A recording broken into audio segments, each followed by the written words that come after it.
FM 89.1, Radio Universidad. Bueno, para comenzar un poco hablando de qué se trata o qué competencia tiene el fuero, ¿no? Hablamos de responsabilidad penal juvenil. ¿Quiere contarnos, doctor Testi, un poco para introducir la charla de lo que vamos a estar comentando? Sí, cómo no. Ante todo, bueno, quería agradecerles la oportunidad. Me parece muy interesante lo que hacen, de acercarnos a la comunidad por esta vía. He visto que de distintos fueros tuvieron la disposición de acercarse y bueno, y agradezco nuevamente que me haya tocado a mí ahora esta oportunidad. Sí, quizás en el fuero nuestro, en el fuero penal juvenil, hay menor conocimiento en la gente porque justamente es un fuero de puertas cerradas, y lo digo en el mejor sentido de la palabra. No es un fuero oculto, sino que es un fuero que prevalece la privacidad del joven en conflicto con la ley penal. Por eso las audiencias son reservadas, en los debates está prohibido la publicidad, cosa de que en el fuero penal de adultos es una garantía la publicidad y debe observarse estrictamente, y quizás eso es una de los motivos por los cuales la gente mucho no conoce nuestro fuero. En realidad, en los últimos tiempos la justicia se está acercando más a la comunidad y aparecen algunos operadores mediáticos que hablan del fuero nuestro. Pero los circunscriben a temas que son disparadores ocasionales, como por ejemplo el tema de la baja de la edad de la imputabilidad, y parece ser que cuando de golpe aparece un menor de 15 o 14 años involucrado en un hecho grave, ahí aparecen hablando de nosotros, y bueno, y no siempre los comentarios son correctos, son exactos. Así que yo brevemente lo que voy a hacer es explicar qué es lo que hacemos nosotros, como vos bien anticipabas, cuál es la competencia nuestra, y después, bueno, así voy a hacer una aprieta síntesis de eso. No sé que hay tiempo, el tiempo es limitado, y después, bueno, sería, me parece más enriquecedor algunas preguntas que puedan interesar a ustedes que conocen un poco lo que la comunidad quiere saber. En la provincia de Buenos Aires existen judicaturas específicas en menores de hace muchos años. Arrancó en 1938/1939 el primer tribunal de menores. Dio judicaturas específicas porque es un fuero privativo para menores de edad, o sea, separado del fuero penal común o del fuero ordinario en general, ¿no? Porque en ese momento la competencia era prácticamente omnímoda, abarcaba prácticamente todas las ramas del derecho. Había competencia civil, aunque limitada, pero civil, competencia asistencial, competencia penal, competencia contravencional, y eso duró más de medio siglo, arrancando en esa época hasta la ley 10.067 del 83, así a grosso modo, si contamos 1938, 1931, hasta unos 44 años de esa ley, y después, desde el 83, con la ley 10.067, hasta el 2006, que se sanciona la ley 13634.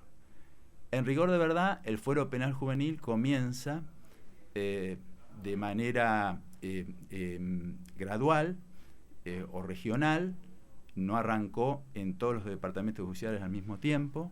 En el caso de La Matanza, empezamos en el año 2008, no me acuerdo bien qué mes de 2008. No sé si por abril, me parece. Bien, creo que sí, que fue por abril de 2008 que empezó en La Matanza el fuero. Digamos, ahora ya los tribunales de menores no existen más, o sea, fueron disueltos. Los tribunales de menores abarcaban toda esa competencia. La transformación hizo que solamente mantuviéramos la competencia penal. O sea, nosotros somos un fuero penal con la salvedad de que lo somos respecto de niños y adolescentes. La franja etaria que abarca son los mayores de 16 y menores de 18 años, o sea, de 16 a 18 años no cumplidos, y para delitos de acción pública superiores a los 2 años. Ese es el marco legal que habilita el proceso penal para un menor que dentro de esos límites de edad cometa un delito. Después, para cualquier otro delito, los menores de 16 no son punibles. O sea, para ser más preciso, los jóvenes que hayan cumplido 16 o 17 años pueden ser sometidos a proceso, pero por delitos que sean superiores a los 2 años. De manera tal que si un joven de 16 o 17 comete un delito que no excede 2 años, por pena, ejemplo, dice. exacto, de pena, por ejemplo, un hurto, una tenencia de arma de fuego de uso civil, pese a tener 16 o 17 años, es no punible y no se lo somete a proceso. Y después, un niño o adolescente de 15 años que haya cometido un delito, aunque ese delito fuere grave, de los más graves del Código Penal, no es punible y no existe la posibilidad de someterlo a proceso y por tanto no existe ninguna posibilidad jurídica de aplicar una pena. Lo que no significa que no se lo judicialice. Sí se lo judicializa y ahí empieza el gran dilema que tenemos entre nosotros y mucha doctrina y jurisprudencia sobre el punto, en el sentido de que la ley nuestra prevé la aplicación de medidas de seguridad privativas de la libertad para esos menores de 15 años, que aparece como un contrasentido desde el punto de vista que si no se los puede someter a proceso y no se les puede aplicar una pena, como es esto que sí se los puede privar de la libertad. Claro. Sobre el punto ese, yo pensé que probablemente ustedes quieran hacerme alguna pregunta para después ampliar, pero siguiendo con este esquema, el procedimiento abarca 2 etapas. Una etapa, que es la etapa de garantías, donde interviene un fiscal que investiga el hecho denunciado con un defensor y con el juez de garantías. Esa es la primera etapa.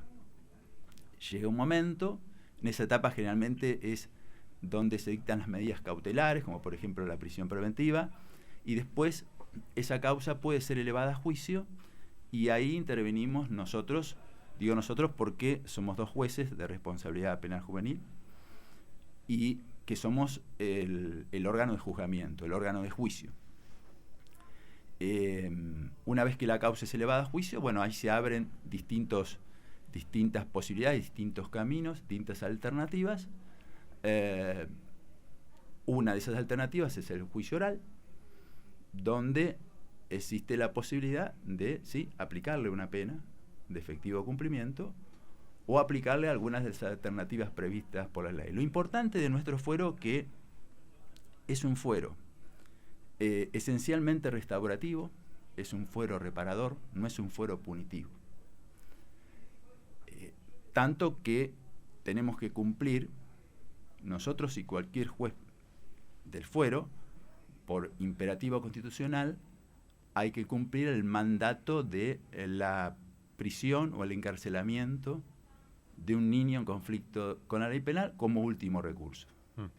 Y en el caso que sea necesario la aplicación de una pena, esa pena tiene que ser por el menor tiempo posible. Pero si bien hoy esto lo tenemos como un imperativo constitucional a partir, sobre todo, de la Convención sobre Derechos del Niño, el Pacto de San José de Costa Rica, ya lo teníamos desde la Ley 22.278. Hago esta aclaración que estos límites etarios competenciales en punto A, intervenir respecto o procesar respecto de un menor mayor de 16, menor de 18, surge de la ley de fondo, que es la Ley 22.278, que es de 1980.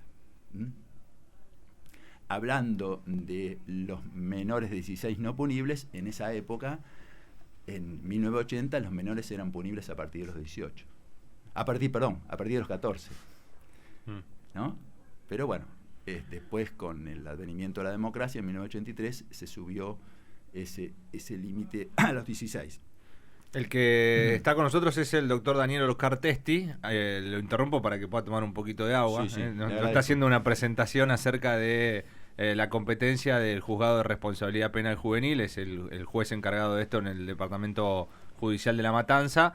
Interesante, ¿no? Lo que está planteando acerca de esta discusión que cuando se habla de delitos cometidos por menores siempre surge, como decías al principio, esta cuestión de la baja de la imputabilidad.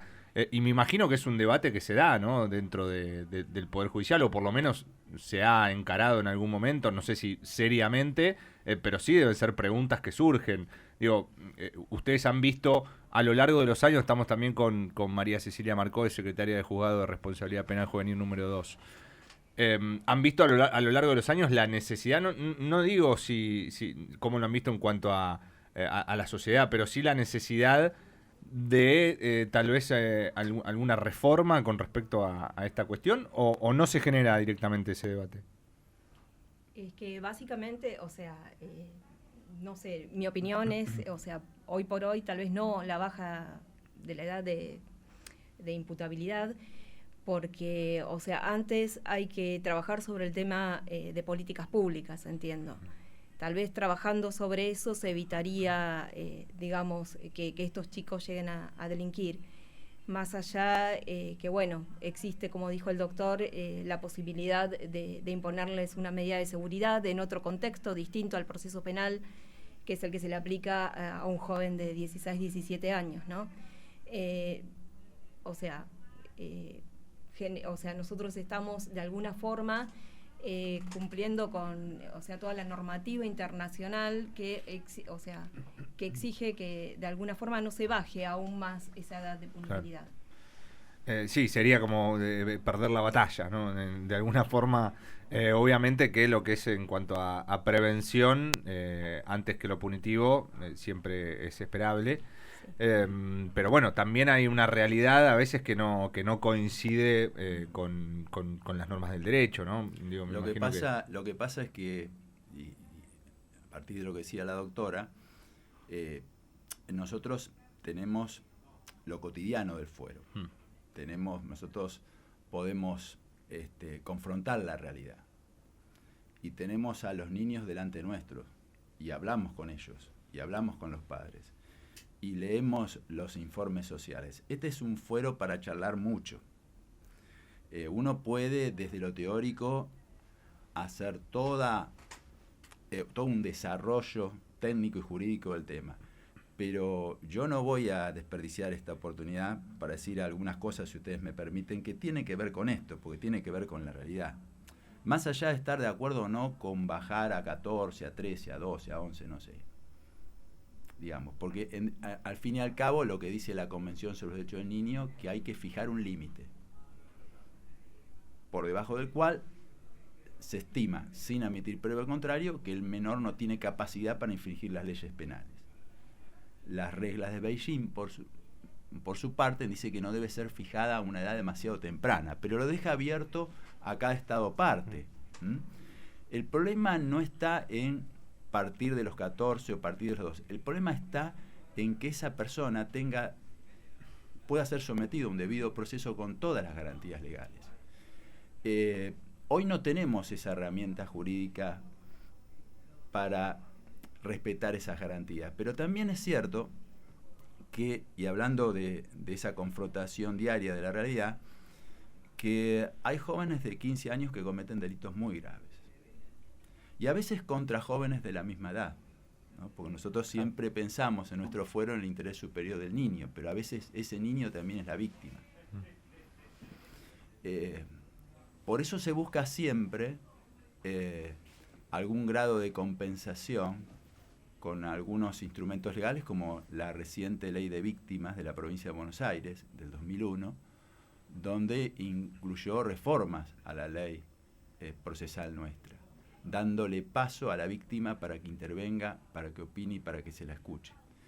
El problema, les decía, es que nosotros vemos cotidianamente que nuestros jóvenes, aparte de la droga, porque nosotros tenemos un fuero especializado que exige la intervención inmediata de un cuerpo técnico auxiliar, o sea, tenemos el hecho típico penal, y después, vienen los informes sociales, psicológicos, médicos, del grupo familiar, todas esas circunstancias sociofamiliares en que el joven se desarrolla. Es decir, el fuero de ustedes les exige ir más allá del propio hecho. Que por ahí no es tan común el fuero de adultos, exactamente, ¿no? sí, no, por supuesto. Esa es una de las diferencias, Nuestro fuero es un fuero diferenciado, no tiene nada que ver con el fuero penal de adultos.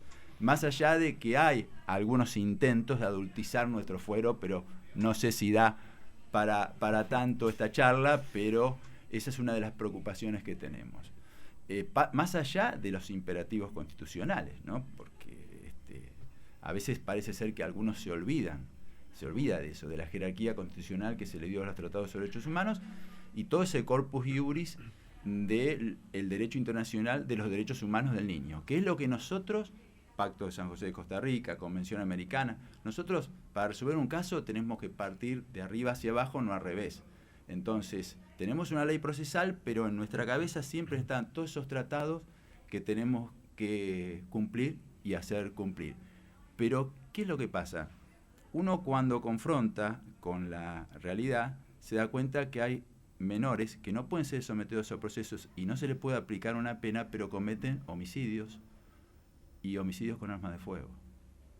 Y da la impresión, nosotros lo vemos, esto es información, como dicen algunos periodistas, no es opinión, es una opinión porque la sacamos de los expedientes. Tienen un alcance preocupante hacia las armas de fuego. No digo que sea un alcance sencillo y restricto, pero lo tienen. Acceden de una manera demasiado fácil a las armas de fuego. Y armas de fuego de un poder ofensivo igual o hasta a veces superior al que utilizan las fuerzas de seguridad. Hemos encontrado menores con armas muy potentes que a decir de los peritos que la examinaron, armas incluso muy costosas. Antiguamente, en aquellos años, cuando arranqué en el fuero, los menores prácticamente no tenían la posibilidad de usar un arma de fuego. Si la tenían, ese arma no funcionaba, el gatillo no funcionaba, el martillo no percutaba lo suficiente, entonces el disparo no se producía, las armas eran oxidadas, claramente eran armas de uso civil. Todos los homicidios, doctora marcó, que a nosotros nos elevan a juicio cometidos con armas de fuego, son todos con 9 milímetros. Sí. O si no todos, la inmensa mayoría, que como ustedes saben, es la misma arma que utiliza la fuerza de seguridad. Yo no he encontrado, y hemos ido a distintos congresos, distintos eventos, y yo no he encontrado una respuesta a por qué esto pasa. Entonces, claro, pues le iba a consultar justamente si esto viene del ámbito familiar, que sabemos muchas veces los niños están absorbidos por esa dinámica familiar del delito, sí. O si hay también a veces alguna organización detrás que utiliza justamente a los menores sabiendo este tipo de nunca lo van a decir. Los jóvenes nosotros se lo preguntamos, porque no es que lo interroguemos en cuanto al hecho, porque eso no nos compete a nosotros, es materia de la Fiscalía, pero como también tenemos la misión de resocializar a ese joven, de hacerlo una persona de bien, como dice la Convención, que asume una función constructiva y responsable frente a la sociedad, que aprenda a respetar los derechos y las libertades de las demás personas, hablamos con ellos y con la familia.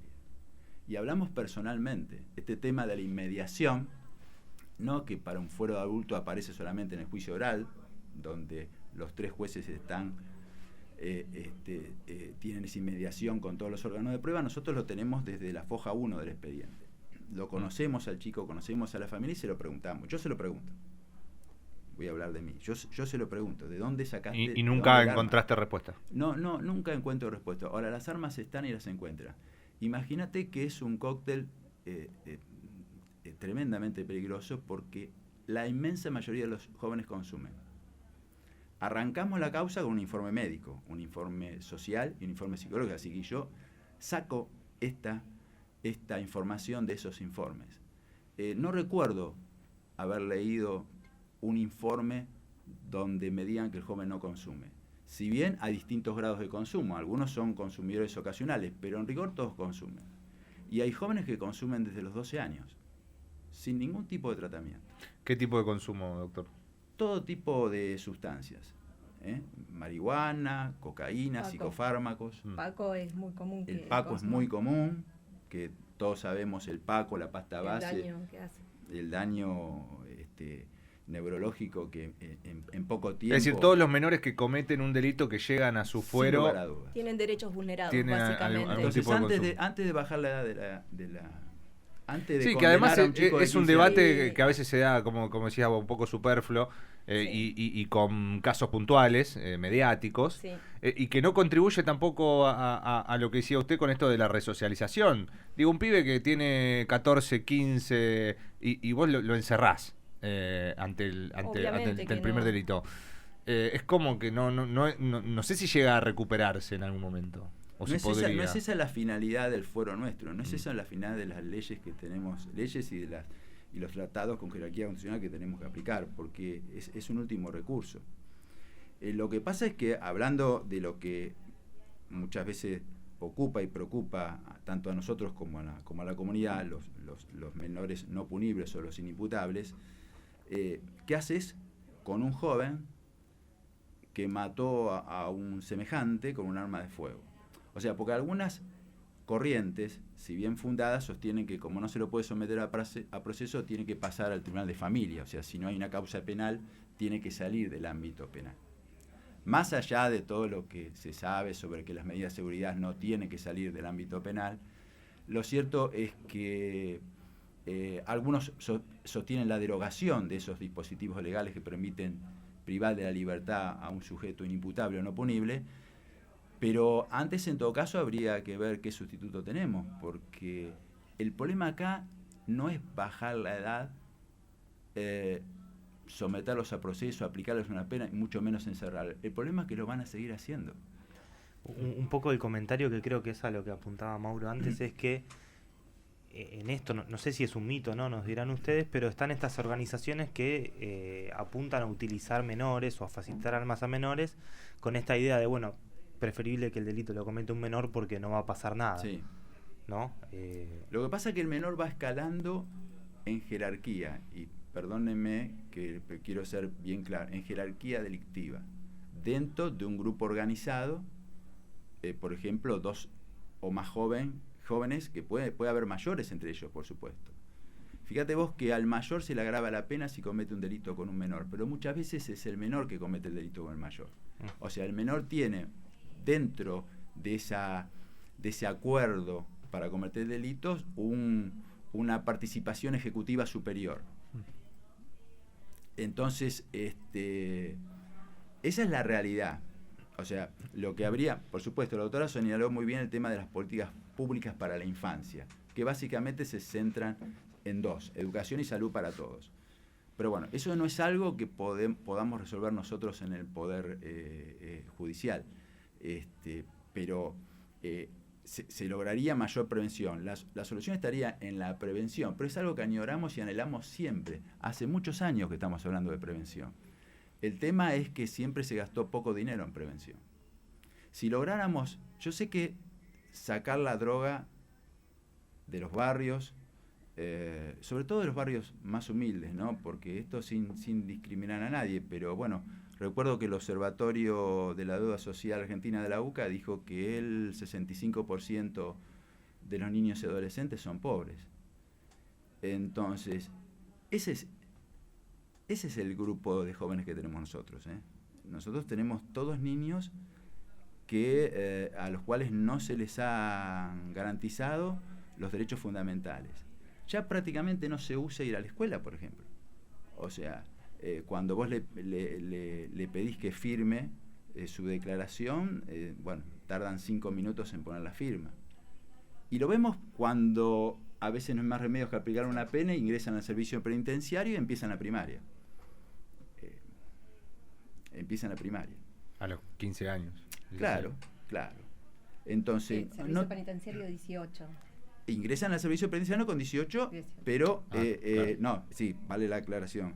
Empiezan, nosotros solamente podemos aplicar una pena a aquellos que han cometido un delito siendo menor de edad, pero recién a partir de que cumplan los 18 años.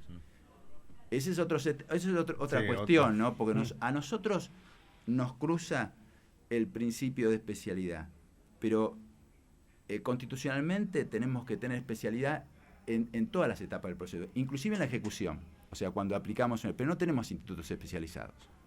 Ese es el tema. Entonces van a la misma cárcel donde van los adultos. Esa es otra de las razones por las cuales, más allá que tenemos el apoyo legal para decidir no aplicarle una pena, somos muy estrictos y muy rigurosos a la hora de decidir si vamos a mandar a un chico a la cárcel o no. Porque, dicho sea de paso, ninguno logra resocializarse. No, en el servicio penitenciario es muy difícil. O incluso puede empeorar. Sí, seguro. Y puedo sumar algo Seguro. a lo que usted está diciendo, doctor, que, o sea, básicamente quiero remarcar que se trabaja sobre personas, niñas, niños y adolescentes que están en plena formación. De ahí todo esto que dice el doctor, o sea, nunca se le puede aplicar la misma pena a un joven que comete un delito tan grave como los que menciona el doctor, no se le puede aplicar la misma pena que a un adulto. Básicamente porque estamos con personas en plena formación, ¿no? Y bueno, tiene que ver un poco, quería agregar eso como complemento de lo que usted estaba diciendo. Sin doctor. duda. ¿Vale? Sí, la última de mi parte, Sí. aprovechando que la doctora es parte de la Comisión de Género de la Asociación de Magistrados y Funcionarios, si también hay una perspectiva de género en este fuero, como se viene implementando en diversos fueros, si hay o si debería haberlo en este fuero específico. Sí, obviamente que existe, somos parte del Poder Judicial y como tales, o sea, la misma Corte nos obliga a capacitarnos, tanto para que los magistrados juzguen con perspectiva de género, como para que funcionarios, empleados y demás nos capacitemos, o sea, para esas causas que llegan a nosotros, atenderlas con esa perspectiva de género y que eso exista también dentro del ámbito judicial, ¿no? Bien, era María Cecilia Marcó, secretaria del Juzgado de Responsabilidad Penal Juvenil número 2, y junto al doctor Daniel Oscar Testi, juez del Juzgado de Responsabilidad Penal Juvenil. Nos quedaríamos charlando un rato largo, no sé si doctor quiere algo para cerrar, cortito, ya estamos ahí sobre la hora, y nos quedan algunas cosas también durante el programa. No, por supuesto es un tema que es para hablar mucho, es muy difícil con los tiempos acotados que existen en un sistema como este. Obviamente no tenemos tampoco, por lo menos yo, la experiencia, pero aunque sea alguna idea pudo haber quedado para que a la gente le pueda servir, y como para decirlo en pocas palabras, la comunidad está bueno que se informe y que se informe bien, no porque nosotros seamos los dueños de la verdad, pero lo cierto es que nos dedicamos a esto y hacemos esto todos los días, y en el caso nuestro hace muchos años que lo venimos haciendo. Entonces a veces me parece importante remarcar estas cuestiones, ¿no? Porque podemos hacer un discurso muy bonito de los tratados sobre los derechos humanos, de las observaciones generales del Comité de Derecho del Niño, de los fallos de la Corte Interamericana de Derechos Humanos, pero eso no sé si a la gente le va a servir mucho. La gente vive y sufre todos los días el delito, y muchos de esos delitos son cometidos por menores de edad. En la Argentina no hay estadísticas muy precisas de cuántos delitos comete un mayor o cuántos delitos comete un menor. Yo lo que le puedo decir es que nosotros cada vez tenemos más causas, y obviamente para nosotros vienen involucrados exclusivamente menores de edad. Cada vez más causas y cada vez más graves. Y me preocupa sobremanera, y entiendo que el Estado, a través, porque esa obligación es tripartita, ¿verdad? Esa obligación de cara a la comunidad internacional que la Argentina decidió darle jerarquía constitucional es tripartita. Una parte es nuestra como integrante del Poder Judicial, pero otra parte es del Poder Legislativo, obviamente con las sanciones de las leyes específicas que correspondan, y otra parte es del Poder Ejecutivo. El tema de seguridad está en manos exclusivas del Poder Ejecutivo. Yo no sé cómo hacerlo, eso, pero sí que me preocupa muchísimo la droga en los jóvenes, me preocupa que los padres no pueden evitar que sus hijos se droguen, me preocupa que no tengan garantizada la educación, que no tengan garantizada la salud, y eso es un caldo de cultivo para cualquier cosa. Y paradójicamente y tristemente el Estado parece ocuparse una vez que hay que encerrar a ese joven, ¿no? Bueno, esta es la preocupación. De todas maneras, todos los días trabajamos para los jóvenes que quedan a nuestro cargo, poder hacer algo por ellos. Y no es solamente escribir en una hoja, es ese trato personal e inmediato que nosotros tenemos. A veces hay que ponerles límites a la familia también, o ayudar a la familia. Y se logran resultados, no todo es negativo. Se logran resultados y hay jóvenes que logran resocializarse. Pero es una generación, estamos viviendo un momento donde hay generación de padres que también están detenidos, o de abuelos que están detenidos. Entonces antes la familia es el principal recurso que nosotros teníamos para lograr socializar a ese joven, y ahora la familia tampoco existe, porque nos encontramos con jóvenes que le preguntamos, vos vivís con tu papá, si tu mamá está detenida, o están detenidos ambos padres y el abuelo también está detenido. Hay muchas abuelas, por ejemplo, que están detenidas por vender droga. Esto surge de los expedientes, esto no lo invento yo, claro. Lo veo cotidianamente. Sí, debe haber seguramente muchos casos que incluso desconocemos y que son muy complicados, muy difíciles. Doctor, le agradecemos, lo estaremos convocando seguramente cuando se dé el próximo debate acerca de la edad de imputabilidad. Con mucho gusto. Con nosotros entonces el doctor Daniel Oscar Testi, el juez del Juzgado de Responsabilidad Penal Juvenil. Hemos aprendido de qué se trata la competencia de este Juzgado de Responsabilidad Penal Juvenil, y María Cecilia Marcó, secretaria del Juzgado también de Responsabilidad Penal Juvenil. Muchísimas gracias a los dos. Desde la Universidad Nacional de La Matanza, Radio Universidad FM 89.1. Siempre cerca.